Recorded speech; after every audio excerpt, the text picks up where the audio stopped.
Ma'am Zaria, how are you? Assalamualaikum ji, I'm good. What about you? I'm fine, Alhamdulillah. Welcome to Self Study in Pakistan. Thank you so much for having me here. अच्छा ma'am, आपने एक तो CSS ऐसे में 80 marks लिए, उसकी तो हम बात करेंगे।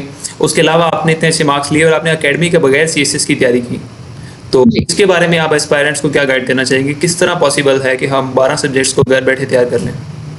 अच्छा, तो जी सबसे पहले तो मैं ये कहना चाहूँगी कि ये बिल्कुल पॉसिबल है। कोई एकेडमी में गए बिना जो है आप तैयारी भी कर सकते हैं और बहुत अच्छे मार्क्स भी ले सकते हैं।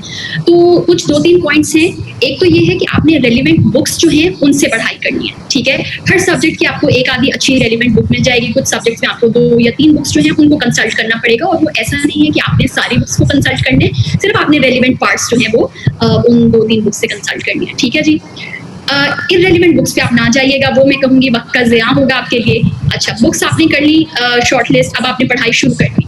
बहुत सारे एस्पिरेंट्स क्या करते हैं, और मुझसे ये पूछा भी काफ़ी जा रहा है कि जी मैम हम इतनी सारी बुक्स हमने पढ़ ली हैं, लेकिन जब हम आफ्टर लाइक 1 वीक और 2 वीक्स दोबारा से उस टॉपिक पे आते हैं तो हमें कुछ याद नहीं रहता, ठीक है?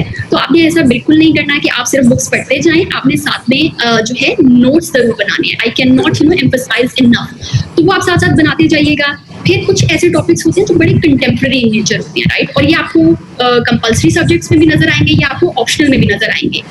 जैसे करंट अफेयर्स, पाक अफेयर्स आपका मैंडेटरी में हो गया, आपके ऑप्शनल में इंटरनेशनल रिलेशंस, पॉलिटिकल साइंस, इस तरह के जो भी सब्जेक्ट्स हैं। तो उसमें क्या होता है जी, उसमें बुक्स या आर्टिकल्स होते हैं आउटडेटेड, ठीक है? तो आप उसके लिए ये करना होगा कि आप इंटरनेट पे जाएं, आप जो रिलायबल सोर्सेज हैं वहां से आप रिसेंट डेटा इकट्ठा करें। तो आपका जो टॉपिक वाइज आप अपने नोट्स बनाते रहेंगे। एक आपने माइंड में बात ये रखनी है कि आपने किसी एक सब्जेक्ट को बहुत ज्यादा टाइम नहीं दे देना, ठीक है? अक्सर एस्पिरेंट्स ये गलती कर देते हैं कि फॉर एग्जांपल उन्होंने अगर इंटरनेशनल रिलेशंस लिया हुआ है जो कि 200 मार्क्स कोर्स है, तो वो उसके लिए मे बी 1 मंथ डेडिकेट कर देंगे, और एज कम्पेयर टू दैट कोई अगर 100 मार्क्स का सब्जेक्ट है तो उसके लिए वो सिर्फ 1 वीक करेंगे। तो आप ऐसा नहीं कीजिए, ठीक है? थोड़ा बैलेंस रखिए। तो आप डेज डिवाइड कर दें कि 100 मार्क्स का जो भी सब्जेक्ट है उसके लिए लेट्स सपोज मैं 10 या 15 डेज डेडिकेट कर रहा हूँ या कर रही हूँ, ठीक है?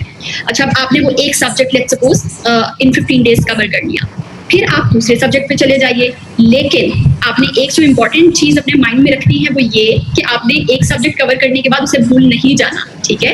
आफ्टर मे बी 2-3 वीक्स आप दोबारा से आइए उस सब्जेक्ट पे और थोड़े बहुत टॉपिक्स जो है वो रिवाइज करते जाइए, ठीक? मैं कहूँगी CSS जो है वो ज्यादा इस चीज पे डिपेंड नहीं करता कि आपने कितनी बुक्स पढ़ ली हैं, वो इस पे डिपेंड करता है कि आपने कितना पढ़ा और फिर उसको रिटेन कितना किया, ठीक है? और वो रिटेन कहाँ से आएगा जी? वो आप जितनी ज्यादा आप रिविजन करेंगे। तो ये आपकी हो गई जी दूसरी टिप। तीसरी टिप ये है कि आपने बिल्कुल ये नहीं करना कि मैं फेब में अगर एग्जाम है तो फेब 13 तक मैं अपनी प्रेपरेशन का जो है कैलेंडर को इस तरह से एडजस्ट कर लूँ कि जी फेब 13 तक मेरी प्रेपरेशन चलती रहेगी। ये एक गलती है, बहुत एस्पिरेंट्स ये करते हैं। योर एम शुड बी के यू नो by January या by December 20th let's say I need to cover all my syllabus।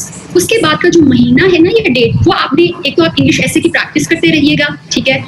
आपने पास्ट पेपर्स जो प्रेसी के हैं वो करते रहिए, आप साथ में रिवीजन करते रहिए। तो ये आपने माइंड में थोड़ी सी टाइमलाइन आप ये रखिए। 3 अगर ट्रिक्स अगर आपने फॉलो कर ली तो आप बड़े आराम से घर बैठे बैठे बहुत अच्छी आप प्रेपरेशन कर सकते हैं।